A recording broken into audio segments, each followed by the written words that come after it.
Thank you for joining us again for another episode of Healthy Food, Happy You. Our guest today is an exceptional woman. She has visited more than 30 countries, lived among many cultures, including the Aborigines in Australia. She has accumulated a wealth of knowledge about food, nutrition, health, but most importantly, she has an understanding about how different cultures view food as a vehicle for health, rituals, and entertainment. It is this rich knowledge that has prompted her to start her own search for a cure when diagnosed with cancer. I would like you to welcome with me Sharon Greenspan. Sharon, welcome Hi, to Healthy Dominique. Food, Happy You. It's good to have you with us today. Thank you. How are you? I'm great. Good. How long have you been a raw foodist? Oh, since about 2005. 2005, so that's quite a few years.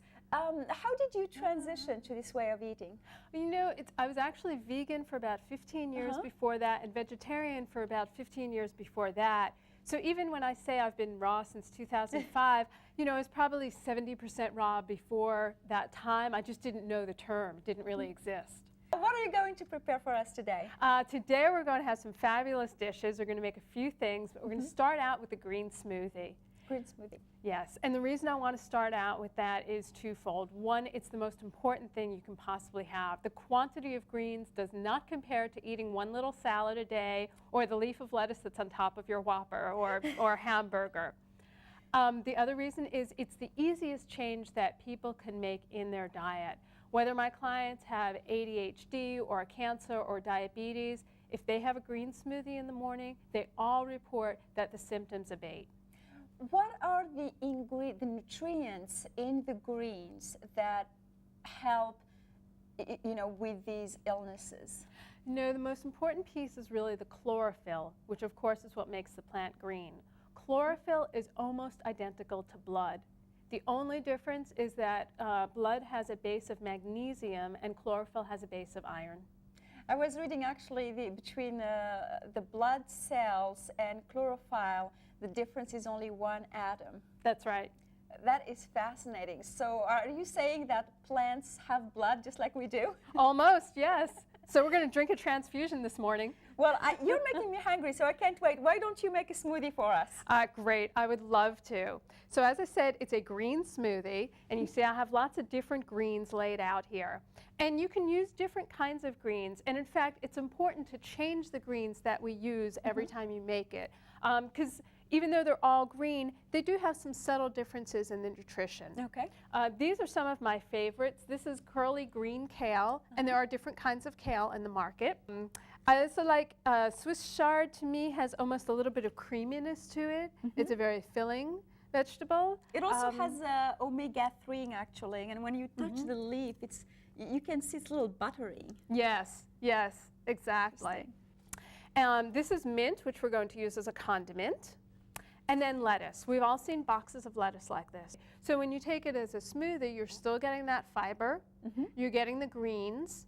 The chlorophyll also serves to steady the blood sugar. And that's one of the things when you start out that way, first thing in the morning, you'll find that it's more steady throughout the day. So for example, my clients who are pre-diabetic say, oh, you know, I felt good all day. Or people with ADHD say that they felt steadier and they had more concentration through the day. People say they're not reaching for that snack at 3 o'clock in the afternoon because they haven't had the sugar high and crash. So I'm going to fill this blender container as much as I can with greens. That's kind of the point. I mean, the important thing is also to make it tasty. And I like to make sure to say, make it so it tastes really good, because then you're going to be inclined to have more of it. So these greens have protein, the banana has protein. If you feel like you really need more, there is one product that I sometimes use. It's called Spirulina. And Spirulina is a blue-green algae. It's between 50 to 65% protein. Very safe, has lots of the B vitamins, also has vitamin K, which we're starting to hear more about as a necessary nutrient. So if you want to add some Spirulina to your shake, by all means. So the same, I'm going to pour some water, and you see this probably looks different from the jug of water you have at home. It does. What's special about this water? I like to say that I'm using clean water. Personally, I use distilled water. Some people like filtered water, some people like reverse osmosis water. There's a large movement now to use spring water. A lot of people are finding where natural springs are near them, especially here in Virginia. We have so many. And they're going and bringing their glass bottles over to a spring and filling it up with spring water. So make sure you want to have your clean spring water. And then I'm just going to turn this on and we're going to make our smoothie.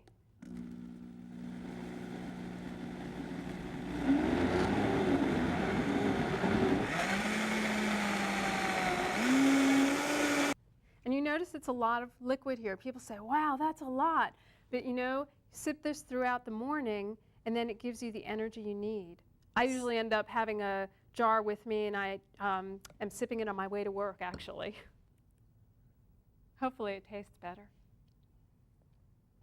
This is heavenly. Ah, I would have never thought it tasted this good. good. This is unbelievable. This is a magnet and it has a list of ingredients and it says quick guide to green smoothies. Can you tell us about this guide? Yes, again, I was making green smoothies for a long time and everybody says, but Sharon, what should I put in a green smoothie? I don't know how to make it. And as I mentioned, it's really important to change the greens all the time. So I created this magnet that has built into it how to have different greens. There are 4 columns on here. You start out with column A, which is your main green. So you know I put lots of lettuce in there, lots of kale and chard. So pick one from column A. Column B is a secondary green, something like parsley, cilantro, dill, something that has a more pungent flavor. A condiment. Yeah, no, but I call it a secondary green. Okay. Condiments are a little different, okay? Then I suggest that you add a fruit. Or in the evening time, I often have a green smoothie for dinner, or if I come home from work and I'm really rushed but I'm really hungry, I'll have it before dinner. And in that case, instead of a fruit, I might use a vegetable. Or I might use something that's a combination like cucumber.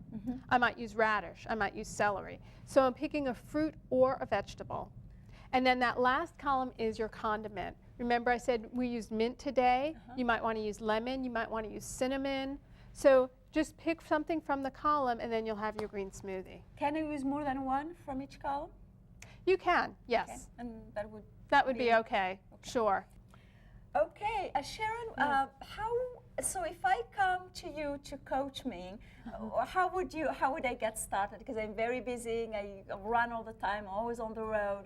How would you get me started? Sure, we need to build it into your lifestyle, and that's one of the parts of how I work. We look at expansion. So I will never say, well, don't eat this and don't eat that, because it doesn't do you any good. You know what you should and shouldn't be eating, basically. Right. What I would say is, well, let's see what we can add into your diet that's going to promote your health.